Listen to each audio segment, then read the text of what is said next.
ভালো হাউসওয়াইফ হতে চেয়েছিলাম। তার একমাত্র কারণ আমার মা চাকরিজীবী একজন নারী। উনি বাংলাদেশ কৃষি ব্যাংকে দীর্ঘদিন যাবৎ চাকরি করে এখন রিটায়ারমেন্টে আছেন, কিন্তু উনি কোনো বেলার খাবার আমাদেরকে ঠান্ডা খাবার নেই। উনি কোনোদিন আমার পরীক্ষাতে ছুটি না নিয়ে সময় কাটাননি।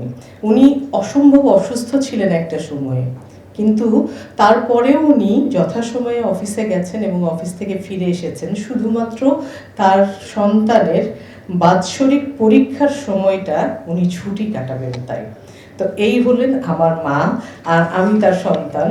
আমার সেই কারণে ইচ্ছা ছিল যে আমি মায়ের মতন একজন হাউসওয়াইফ হতে চাই, কিন্তু হলাম কি অভিনয় শিল্পী। এখন আমি অনেক রোল প্লে করি, কিন্তু মায়ের দায়িত্ব কখনো পালন করতে পারবো কিনা আমার সন্দেহ আছে।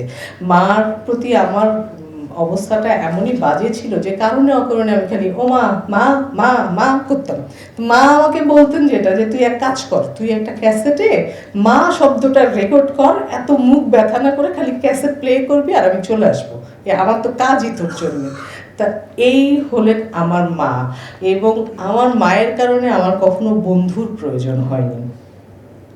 আমি আমার মায়ের সাথে সব শেয়ার করতে পারি। আমার মা, আমি একমাত্র সন্তান, তার উপরে আবার কন্যা সন্তান। এই কারণে এই ভদ্রমহিলা না বুঝেই কন্যার সিকিউরিটি, কন্যার মানসিক মানে বেড়ে ওঠার কথা ভেবে উনি যেটা করতেন, উনি নিজে হাতে ধরে আমাকে লাইব্রেরিতে নিয়ে যাওয়া শুরু করেন। উনি নিজে হাতে ধরে আমাকে সাংস্কৃতিক সংগঠনে নিয়ে যান, কারণ একটাই, যেন এই কন্যা সন্তানটি একাকী জীবনযাপন না করে। আমরা একসাথে অনেক ভাই বোন ছিলাম, যৌথ পরিবার। এখন বুঝি, আমার খুব রাগ হতো যে ভদ্রমহিলা কেন আমাকে বিকেল হলে কেন আমাকে অরিন্দম সাংস্কৃতিক সংগঠনে যেতে হবে, বা কেন আমাকে স্কুল থেকে বের হয়ে স্কুল ড্রেস পরে লাইব্রেরিতে যেতে হবে। কারণ একটাই, বাড়িতে আমরা সমবয়সী ভাই বোন সবাই একসাথে বেড়ে উঠছিলাম। জিনিসটা শুনতে কেমন হলেও এটা যে সেই চুয়াডাঙ্গা মানে মফস্বল শহরে থাকা একটা মা এত সুন্দরভাবে ভেবেছিলেন, আমি এখনো কল্পনা করতে পারি না কিভাবে ভেবেছিলেন। কোনো কিছু তার বলতে হয়নি, তিনি করে দেখিয়েছেন। আর মাস্টার্স পর্যন্ত আমার মা আমার সাথে ছিলেন। আমার মাস্টার্স পর্যন্ত উনি এই বাৎসরিক ছুটি নিয়ে সন্তানকে একদম মাস্টার্স পাশ করিয়েছেন, এবং আমি পিএইচডি করেছি আমার মায়ের জন্যে, আর কারোর জন্য না, আমার জন্যও না। আমার মা যেন জানে যে তার মেয়ে সর্বোচ্চ ডিগ্রি নিয়ে তার সম্মান রক্ষা করেছে। তাকে ভালো লাগার জন্যে, আমি আমার বাবার জন্য করিনি, কারণ আব্বা পুরোটাই মায়ের কাছে ছেড়ে দিয়েছিল আমাকে বড় করার জন্য। কিছু হলেই বলতো, আমার কোনো ভুল ভ্রান্তি মানে আব্বা বলতো, এই চুমকির মা তোমার মেয়ে এটা কেন করলো। তো এখন বলতে পারে যে চুমকির মা তোমার মেয়ে পিএইচডি ডিগ্রি নিয়েছে। হ্যাঁ, আমি কোনো চাকরিও করছি না, আমি কোনো কিছুই করি না, ডক্টরেট শব্দটা কেন যে অভিভাই লাগানো, এইটা আমার নামের সাথেও নাই।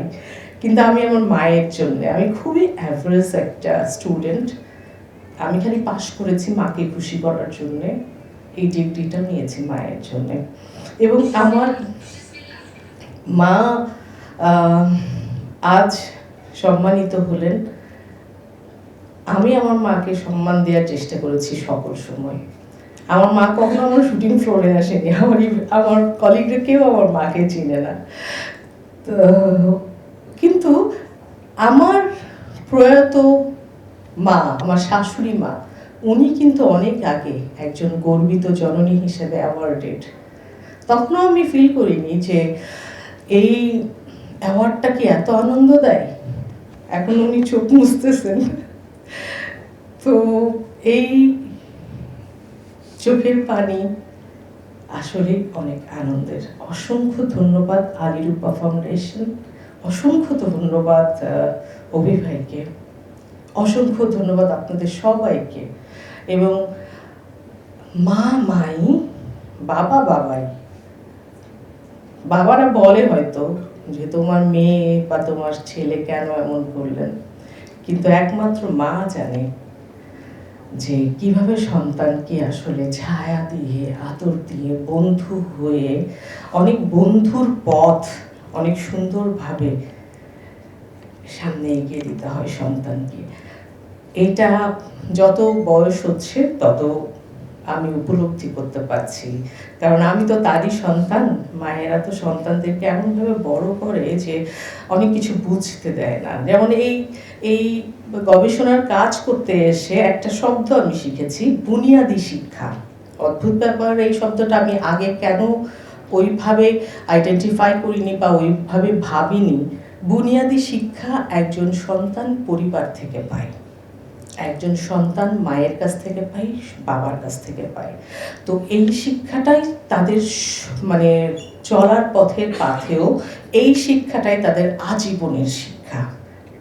আমি জানি না, সবাই বলে যে বাবা বটবৃক্ষ, আমি মনে করি মা বটবৃক্ষ।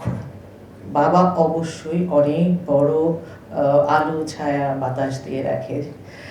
তো সকল মায়েরা ভালো থাকবে, সকল মায়েরা অনেক সুস্থ থাকবে, আর আমরা সন্তানেরা মায়েদেরকে এভাবেই সম্মানিত করতে চাই, আমাদের কাজ দিয়ে, যোগ্যতা দিয়ে, ভালোবাসা দিয়ে। সবার প্রতি বিনম্র শ্রদ্ধা।